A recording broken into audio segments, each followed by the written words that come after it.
looking at this one, Cl3PO, which sounds very similar to a Star Wars character, but it's not. All right, let's calculate this. Chlorine has, there's 7 and 3 of them. Phosphorus has 5, oxygen has 6. 21, 26 plus 6 is 32. Okay. Phosphorus, the least electronegative, so it goes in the middle. So let's put these on here. Again, where you put the O in relation to the Cl is not going to matter. Okay, so here, let's go ahead and connect them.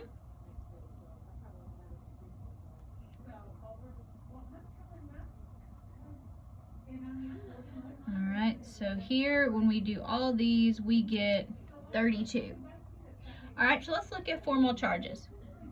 The chlorines all have 7. 1, 2, 3, 4, 5, 6, 7. So they're all zeros. That makes things easy. Oxygen also has 7, normally having 6. So this oxygen has a formal charge of -1. Phosphorus has 4, normally 5, so it's a +1. Okay, so this is a valid structure. But is there a way that we could make this molecule to where there aren't any formal charges? Because you know, 0 is the most stable.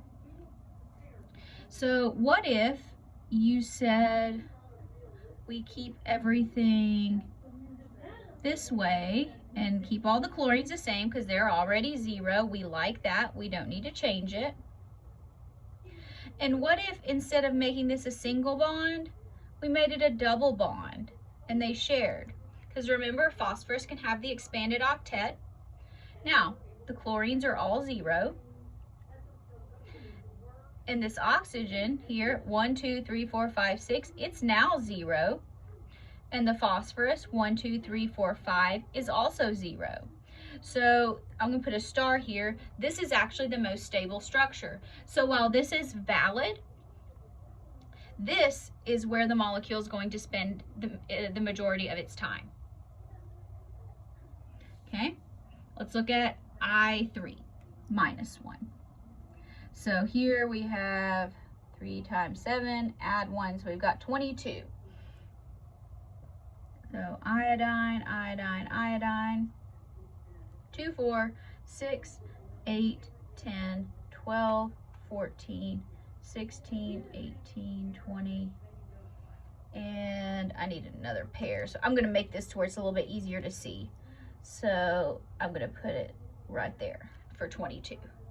So I've got an extra pair on that central atom there. Let's put it in brackets because it's a minus. All right, so let's look at formal charges. 1, 2, 3, 4, 5, 6, 7. So that's a 0. 1, 2, 3, 4, 5, 6, 7, 8. So that's going to be a -1. And 1, 2, 3, 4, 5, 6, 7. So that's a 0.